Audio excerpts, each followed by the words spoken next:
Discuss the environment pressure group में जैसे कि चिपको मूवमेंट हुआ था उसके बारे में मालूम होना चाहिए। मेधा पाटकर जी इन्वायरमेंटल एक्टिविस्ट है, उनके बारे में मालूम होना चाहिए। सरदार सरोवर डैम के बारे में मालूम होना चाहिए कि इन्वायरमेंट से रिलेटेड। और रिसेंटली जो आरा में फॉरेस्ट काटा गया है, चाहे हसदेव का फॉरेस्ट हो, यहाँ पे एक इन्वायरमेंटल एक्टिविस्ट किस तरह से काम करेंगे। इवन नासिक की घटना है, तपोवन में बहुत सारे trees for that I think Kumbh Mela के लिए काटे जाने वाली है, उसमें इन्वायरमेंटल एक्टिविस्ट किस तरह से काम करते हैं, इन्वायरमेंट का प्रेशर ग्रुप वहां पे किस तरह से काम करता है, इसको आप अच्छे खासे तरीके से। Governance subject directly related to ethics, ethics के साथ रिलेटेड है।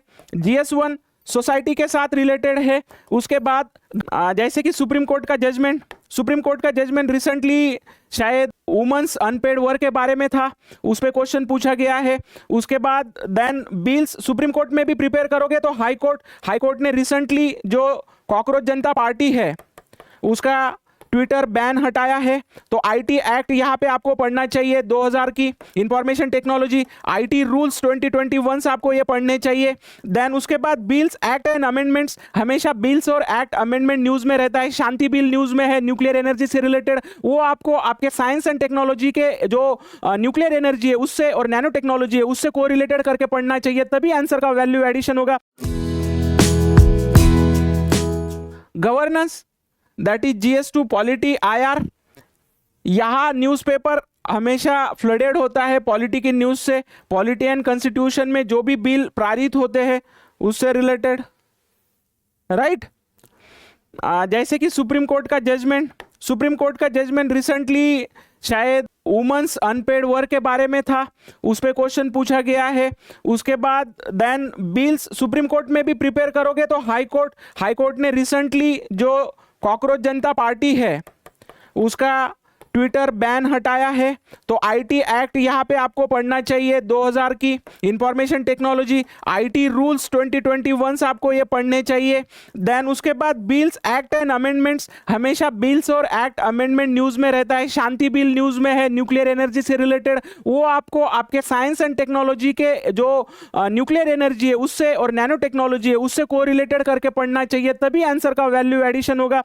देन सेकंड ठीक द फेडरलिज्म इशू, गवर्नर ने बहुत सारे, मोहम्मद आरिफ उनका नाम था, बहुत सारे बिल रोके रखे थे जो फंडिंग, केरला हो गया, तमिलनाडु, सदर्न स्टेट को एक फेडरलिज्म का स्ट्रक्चर कहीं ना कहीं न्यूज के थ्रू, गवर्नर के थ्रू हमें न्यूज में था वो अंडरस्टैंड करना होता है। और इसमें हमें न्यूट्रल अप्रोच फॉलो करके जो सरकारिया कमीशन है, पूंछी कमीशन है, उनके लिए सेंटर एंड स्टेट के रिलेशन के लिए क्या वे फॉरवर्ड दिया है उसको पढ़ के आंसर को आपको वैल्यू एड ऑन करना पड़ता है। If you are not able to do that then definitely you will not good marks, right. Static अच्छा होना चाहिए। Then fundamental rights versus restriction, आज ही के न्यूज़पेपर राइट टू फॉरगेटन का अच्छा खासा एडिटोरियल आया हुआ है आज के न्यूज़पेपर में, आपको वो पढ़ना चाहिए।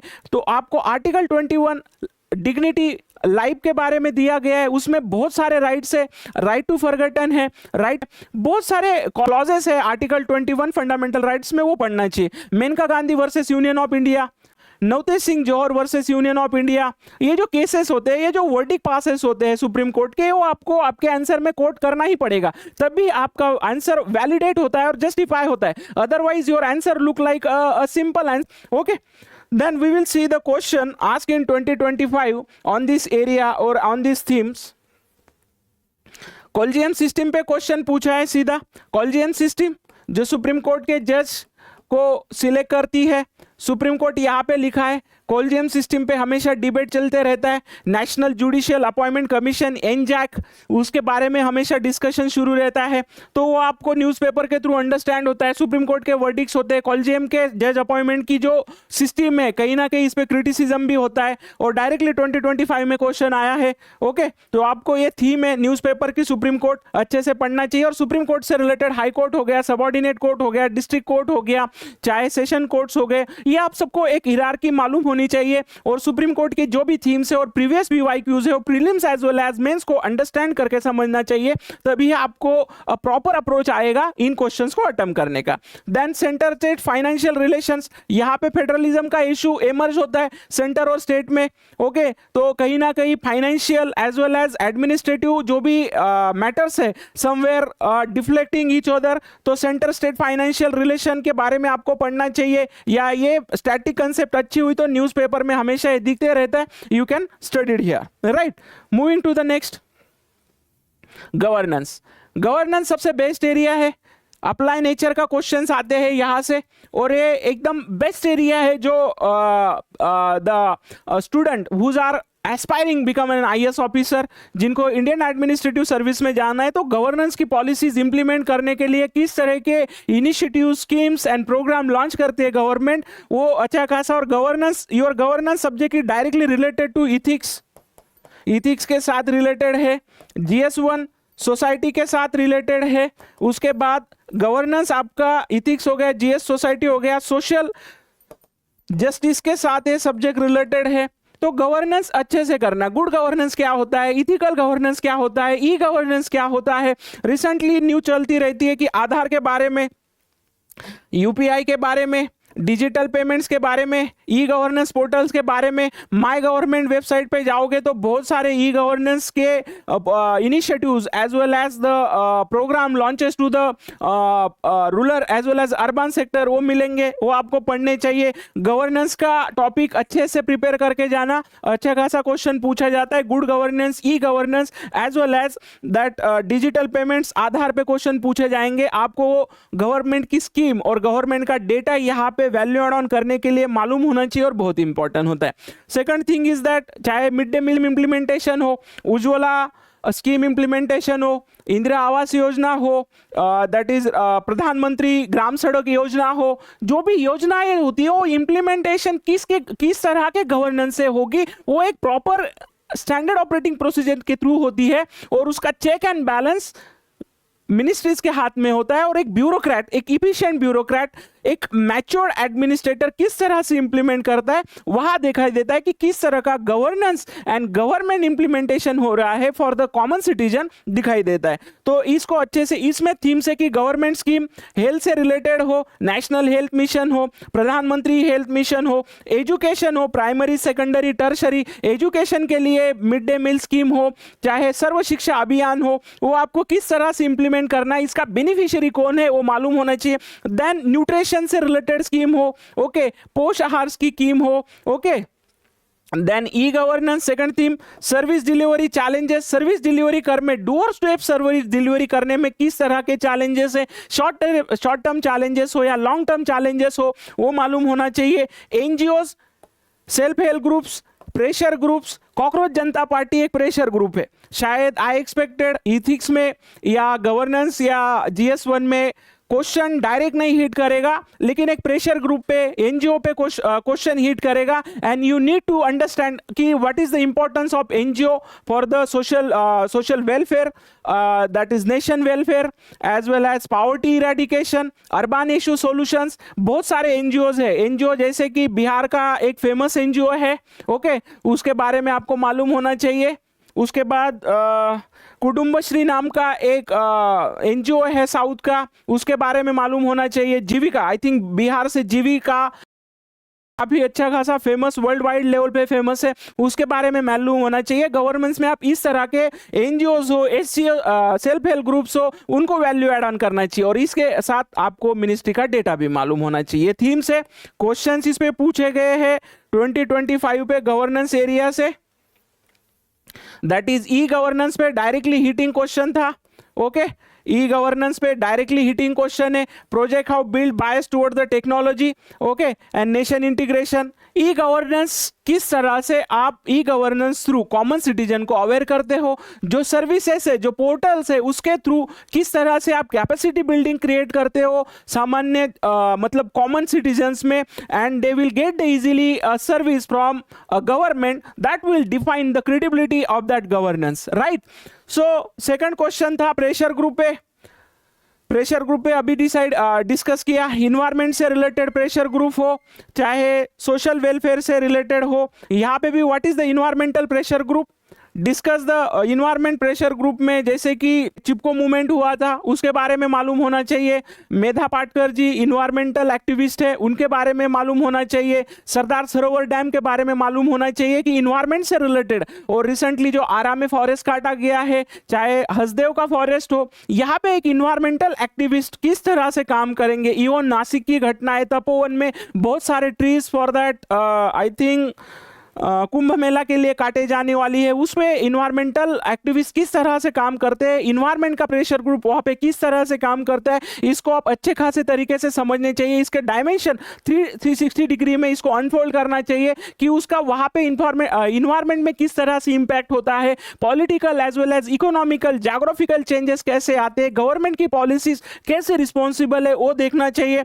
Then next we will discuss about that GS2 international relation. हमेशा 3 या 4 सवाल, और इस बार आई थिंक प्रोबेबली यहाँ से क्वेश्चन ज़्यादा आ सकते हैं 2026 में, बिकॉज वेस्ट एशिया का कॉन्फ्लिक्ट है, तो काफ़ी इंडिया के political geopolitical strategic as well as diplomatic relation fluctuation नज़र होते दिखाई देते हैं। ईरान हो, यूनाइटेड स्टेट हो, रशिया हो, ऑयल डिप्लोमेसी हो, ऑयल पॉलिसीज हो, एज वेल एज इंडिया में इन्फ्लेशन बढ़ा हो, रुपये का डिप्रिसिएशन हो, तो इस तरह की बहुत सारी न्यूज़ एमर्ज होती है न्यूज़पेपर के थ्रू, और यही थीम है और इन पे ही रिपीटेड क्वेश्चन होते हैं। पहले तो आपको ऑर्गेनाइजेशन ऑल लेवल के समझने चाहिए कि ब्रिक्स का इंपॉर्टेंस क्या है, G20 का इंपॉर्टेंस क्यों है, क्वाड का इंपॉर्टेंस क्यों है, स्ट्रेटजी ग्रुप कौन से, डिफेंस रिलेटेड ग्रुप कौन से, एज वेल एज हमारी रिसेंट जो डील होती है, अभी रिसेंटली आज के न्यूज़पेपर में इंडोनेशिया है, तो Indonesia bilateral relation with India हमें मालूम होना चाहिए। हमने कौन से MAU साइन किए, उसमें भी आपको एक पेस्टल अप्रोच फॉलो करना चाहिए।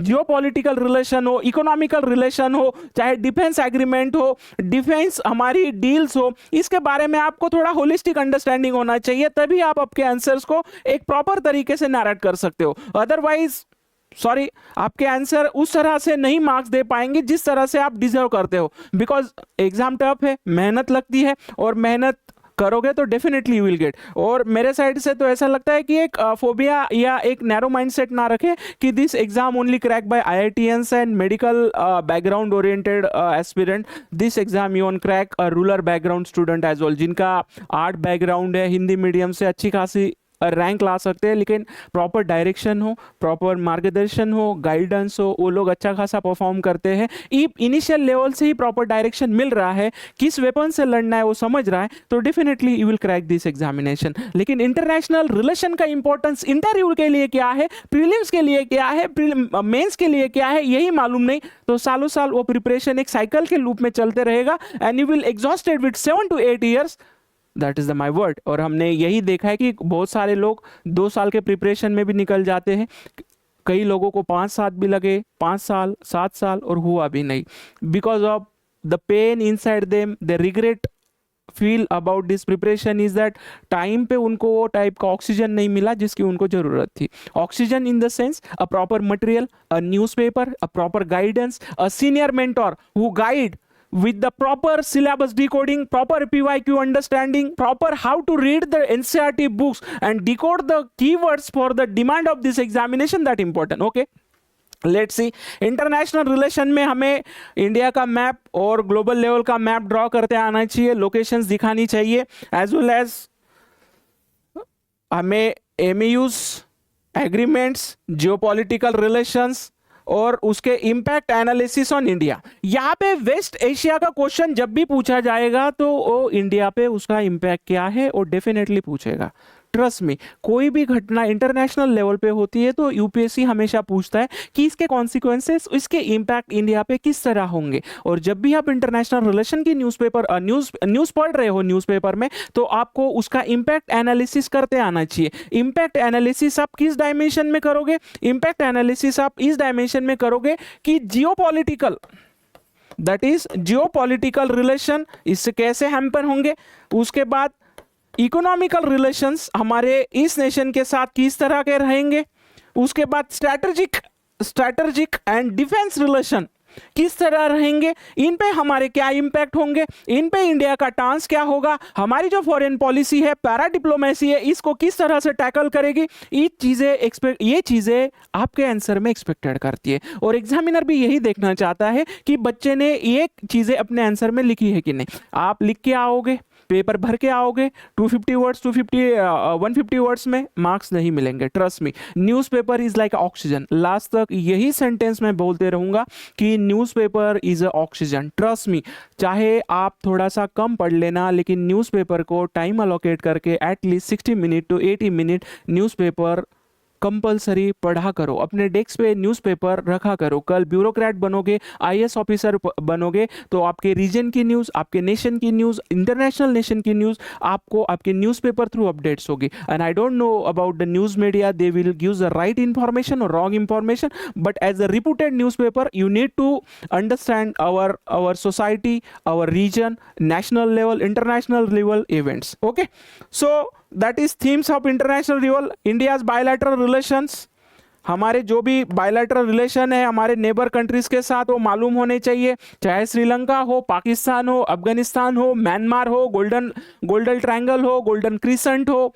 ओके, उसके बाद दैट ईरान हो, इराक हो, यूएसए हो, रशिया हो या यूक्रेन हो। तो बायलैटरल रिलेशन इनके साथ आपको प्रिपेयर करना होगा। हिस्टोरिकल आपको मालूम होना चाहिए। नेपाल में रिसेंटली द काला पानी and new government and Bangladesh the Teesta river water diplomacy also in news, वहां से क्वेश्चन आ सकता है। शायद इस साल मैं एक्सपेक्टेड करता हूं कि इंटरनेशनल रिलेशन में नेपाल से या बांग्लादेश से एक क्वेश्चन कंपलसरी आएगा, बिकॉज दोनों देशों में इलेक्शन थे और दोनों देशों से काला पानी नेपाल का हो या फिर तीस्ता वाटर रिवर डिस्प्यूट हो, दोनों नेशन के साथ काफी स्ट्रॉन्ग लेवल पे, इस पे डिप्लोमेटिक लेवल पे डिस्कशन हुआ है। तो यहां से क्वेश्चन आई एक्सपेक्टेड। तो अच्छे से बांग्लादेश और नेपाल मैप के साथ प्रिपेयर करके जाना, और जो भी रोटी बेटी के relation with the Nepal as well as 1970 war of liberation of Bangladesh, ये आपको अच्छे से मालूम होना चाहिए, right?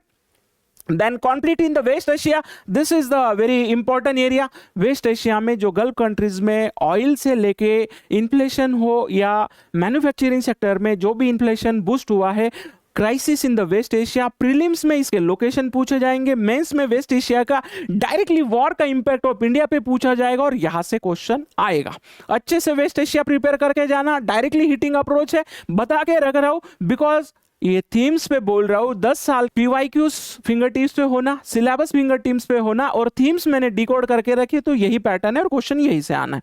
देन डायस्पोरा, ऑस्ट्रेलिया का डायस्पोरा का आर्टिकल आया हुआ है। डायस्पोरा किस तरह से रेमिटेंस इकोनॉमी में और जियोपॉलिटिकल रिलेशन में कंट्रीब्यूट करता है। सॉफ्ट डिप्लोमेसी में डायस्पोरा का P2P जो सॉफ्ट डिप्लोमेसी है किस तरह से वर्कआउट करती है, इसे बैकडोर भी कहते हैं। जब भी किसी देश के साथ हमारे जियोपॉलिटिकल रिलेशन कहीं ना कहीं हैम्पर होते हैं तो P2P relation, cultural relation as well as diaspora plays the important role to sustain the relation between that two nation. आज के आर्टिकल में डायस्पोरा के बारे में, डायस्पोरा डे कब मनाया जाता है, कौन से देश से, गल्फ कंट्री से कितना डायस्पोरा का रेमिटेंस आता है और डायस्पोरा हमारे किस किस नेशन में किस लेवल के परसेंटेज पे है। अमेरिका में हमारा टेक्नोलॉजिकल डायस्पोरा और टेकी डायस्पोरा कैसे हमें एडवांस लेवल की टेक्नोलॉजी इंडिया में शेयर करता है और उससे एक आत्मनिर्भर भारत कंसेप्ट इमर्ज होती है। और geopolitical relation between India as well as USA कैसे टेंशन है, सिलिकॉन वैली का क्या कंट्रीब्यूशन है, that need to understand holistically and 360 dimension. Okay, then moving to the next, इस पे क्वेश्चन इंटरनेशनल रिलेशन के क्वेश्चन दिखाता हूं। इंटरनेशनल रिलेशन पे क्वेश्चन पूछा गया है 2024-25 पे। That is India and Africa nation, the resource rich nation that is Africa turmoil में रहता है, रिसोर्स बहुत है बट टेक्नोलॉजी नहीं है। तो इंडिया और अफ्रीका के रिलेशन किस तरह के होने चाहिए और नेचुरल रिसोर्स में हमें अफ्रीका किस तरह से जो हमारे विकसित भारत कंसेप्ट है उसको बूस्ट करने के लिए उनके साथ हमारे बायलैटरल रिलेशन होना कितने इंपॉर्टेंट है, क्वेश्चन के थ्रू पूछा गया। आर्टिकल हमेशा न्यूज में रहते, अफ्रीका इंडिया रिलेशन के वहां से पढ़ना है, डायग्राम ड्रॉ करना है अफ्रीका का डिजिटल पार्टनरशिप का, म्यूचुअल रिस्पेक्ट का एक एग्रीमेंट, को development and long term institutional partnership Africa के साथ जो हुई है एमओयू में वो लिखनी चाहिए और ये न्यूज़पेपर में आती है। और इंडिया अफ्रीका का पहले बेसिक अंडरस्टैंडिंग और हिस्टोरिकल बैकग्राउंड लिख लो and then valuate through the newspaper news, that's enough, no need to the extra read material, right. Then second question that United Nation के रिफॉर्म के बारे में हमेशा न्यूज ब्लिंक होती रहती है। हमेशा चाइना इंडिया जो परमानेंट मेंबरशिप है यूनाइटेड नेशन में वो बात करते रहते हैं, रशिया इसमें सपोर्ट करता है, कुछ लोग यूएसए वगैरह ये लोग जो 5 मेंबर है वीटो पावर के उस रिफॉर्म को कहीं ना कहीं इग्नोर कर रहे और उसकी वजह से बहुत सारे अंडर डेवलप और डेवलपिंग कंट्रीज सफर कर रही है। तो ये न्यूज हमेशा डिबेट में रहता है। तो reform process in United nation, that question were asked, okay. Then next subject is the GS3 economy, environment, science, tech and internal security as well as disaster management. Okay.